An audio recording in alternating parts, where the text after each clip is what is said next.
Working with Schools 101 mini-series. My name is Andrea Hayfley, and I'm a health and physical education curriculum consultant at Ophea. Our vision at Ophea is that all kids in Ontario will value and enjoy the lifelong benefits of healthy, active living. And since 1921, yes, that's over 100 years, we've been supporting the health and learning of all kids in Ontario by working towards making school communities healthier, safer, and happier. A healthy school community involves organizations like yours, our listeners and viewers. And that is why the goal of this mini-series is to enhance the capacity of community organizations to connect and work with schools.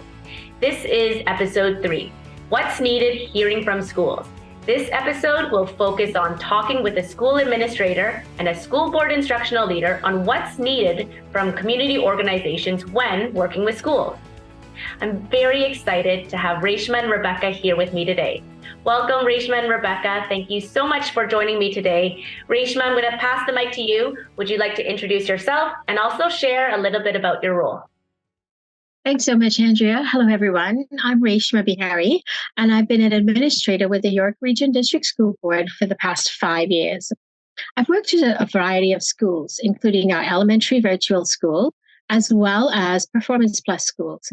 These are schools that traditionally have a need for programs that can support the community and mitigate some of the factors that lead to this designation. Some of the outcomes of programming include, and are not limited to, ensuring increased academic achievement and promoting a positive sense of mental health and well-being, identifying barriers, and closing opportunity gaps for students. As a result, community organizations and partnerships are crucial to the success of many of our schools. Awesome. Thanks so much, Reshma.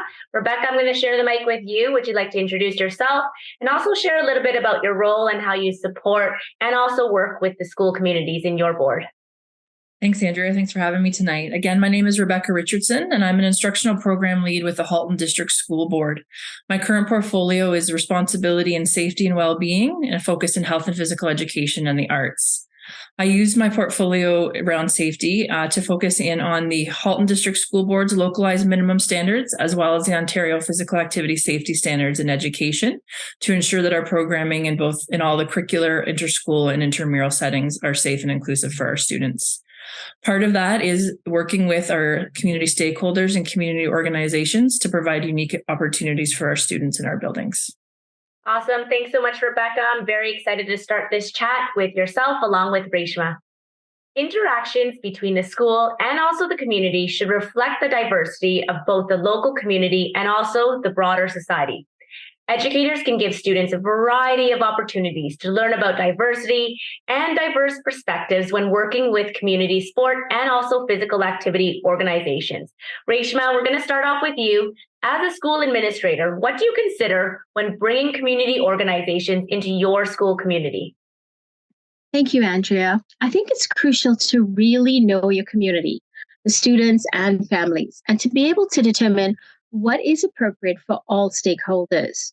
In bringing in external service providers, we need to consider factors such as the needs of the students and access to the programs on an ongoing basis. We think about factors such as, does this organization have the ability to foster safe and positive learning environments for our students and in a culturally sensitive manner? Some of our schools are in areas with a density of immigrant families. Can these organizations provide support for families in a way that is inclusive and demonstrates understanding of all cultures? For example, I worked in a community that had a high population of Asian and South Asian students. Many of their family members played cricket, and the students also had a lot of exposure to it in the home environment. At that particular school, I worked alongside the health and physical education teacher to find a community organization that was able to offer cricket. They worked with the health and physical educator teacher to co-teach this activity, but this organization was a great way for me to connect school and community.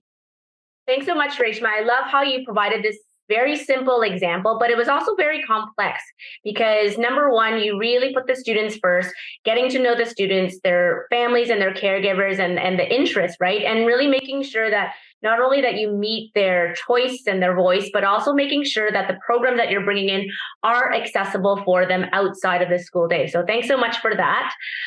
Rebecca, several provincial policies, programs, and initiatives, including the Equity and Inclusive Education Strategy and Safe Schools policy, are designed to foster caring and safe learning environments in the context of healthy and also inclusive schools. So I know your role is unique in which you oversee many schools in your board, and you are also responsible for ensuring that schools are aware of these policies, programs, initiatives like the ones I just listed. In this role, what do you consider when bringing community organizations into your school community? Thanks, Andrea. The first thing we want to consider is really working directly with our lead teachers and our administrators. They know their students, their community best, and what organizations represented in their community. So we really want to have that relationship with them and have them bring it to the attention at the system level. The next thing that we look at really is making those connections for our community members alongside our educators and staff to promote a physically and emotionally safe and inclusive environment. The focus there is we go to the curriculum, so the health and phys ed curriculum. And before we dive into the grade specific expectations, we really want to take a look at the fundamental principles. Is all our activities that we're providing to our students meeting these 5 fundamental principles?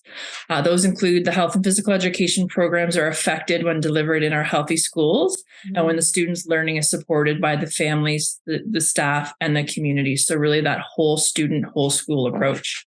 Physical activity is always the key driver in any of our student learning focus. Physical and emotional safety is a precondition for effective learning in health and physical education. So we want to make sure that those safety components, both emotionally and physically, are there for our students to engage in that activity. We want the learning to be student-centered and skill-based. So really student voice and choice. What are those opportunities in the community that students may not have access to on a daily basis, or that they may access outside of the school setting? And finally, we want to make sure that the physical education and health program is balanced, integrated, and connected to their real life. And that's why it's so important to bring in those community members. The next phase of that then looks at, again, as I mentioned earlier, those specific board and or Ontario physical activity safety standards. And we work with the lead teachers, the administrator, and the community organizers to really have a look and understand what needs to be in place, either if we're taking students to a certain facility or if they're coming into the school to provide the opportunity. Then we dig into a couple of pieces that are related more specifically to insurance, risk management, and liability pieces, such as informed consent, permission forms, ensuring that there is a certificate of insurance that's current, and that our instructors that are coming in from the communities have the criminal background check or vulnerable sector screening.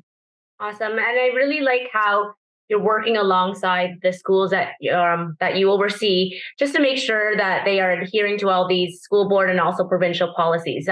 What I also hear too is that you're really anchoring whoever's coming in from a community organization. It aligns with the fundamental principles of the health and physical education curriculum from grades 1 to 12. So this really is fundamental principles that really anchor what the students are learning in the curricular side, but also aligning it to what is possible and also connecting them to the community and making sure that there's alignment there. So thanks so much, Rebecca. For our last question, Rebecca, I was wondering if you can share an impact story or experience from a time when you worked with a community organization. How was the experience? What impact did it have on the students? Over to you. Thanks, Andrea. Our most recent experience occurred last spring. At the end of May, during National Accessibility Week, we were able to host a wheelchair basketball tournament. Originally, this started as one school connecting with their community wheelchair basketball team, the Burlington Vipers, and working with students within our Rec Fitness Leadership course. Once we got word of this, we decided to spread it out across the system and engage any students in the grade 11-12 PLF course. From there, we were then able to engage the Ontario Para Network to provide us with a class set of wheelchairs. So we were able to have wheelchairs in a school for 2 weeks, being part of the health and physical education program, and also during open gym for students to come in and play some 3-on-3 wheelchair basketball. We were then able to connect with the Canadian Wheelchair Basketball Association and use their support and guidance to apply for a grant that enabled us to have students transported to the venue for the day, provided us with lunch and food and beverages, as well as shirts for every team member. I think the biggest takeaway was the connections that the students made, not only with the Burlington Vipers basketball team, but between students, or our non-disabled students and our students that were disabled, to participate in a system-wide event where everyone could be included, could have fun, and it built that critical awareness for our students. Many of these grade 11, 12 students are going into the rec fitness post-secondary field and have yet to experience an opportunity where their activities are fully inclusive. Thanks so much, Rebecca. I really loved how you shared that story in regards to providing the opportunity for the Rec and Fitness Leadership course during curricular time, but also providing an opportunity for the whole school community to come together, where students with and without disabilities are able to participate in a physical activity alongside and also together. Reshma, we're going to go on to you. I was wondering if you can share an impact story or also even an experience from a time when you worked with a community organization. Sure. Thanks, Andrea. Rebecca, that was really interesting information. I appreciated learning a little bit more, listening to you share your experience. I think that one of the experiences that stands out for me would be around the time when we were working on providing support for social emotional well-being in our Cantonese and Mandarin speaking communities. Held workshops at school, and translation was available in both languages for families to support in areas such as fostering emotional resilience or nurturing self-esteem. Supports came from our local Chinese-based mental health organizations that help our families feel validated, seen, and heard. And we know when we work in tandem with our community-based organizations, they begin to have a deep understanding of the needs of our families and our students. It opens the door for continued access to these programs. So we know that now they've had an introduction to this organization in the safe spaces of the school. It makes it easier for them to continue to build on that relationship. The continuity of what is happening at school with regards to some things such as mindfulness practices can be continued at home. It can help the students to feel that connection we're striving for. While I know that Rebecca focused on the physical aspect and that program was fantastic, we also know that it's important to look at other areas of the curriculum and think about how we're truly addressing the needs of the community. Thanks so much, Reshma, for sharing your impact story. I'm going to build on what you just shared, as it is just as important to work as a school community to create emotionally safe and caring spaces. It's really important to support the readiness for any activities, including those that involve the families and the caregivers of students to learn and participate together. Thank you, Rebecca and Reshma, for sharing your insights with us today. Home, school, and community partnerships not only engage the school community, but also engage the students, the families, and caregivers in a beneficial way to support, enhance, and promote opportunities for learning. These partnerships involve engaging and coordinating services, expertise, and resources that are available while building relationships and making connections to the broader community. Thanks for listening to episode 3, What's Needed, Hearing from Schools. And once again, thank you, Rebecca and Reshma, for joining us in the Working with Schools 101 mini-series. We hope you learned something new from them today.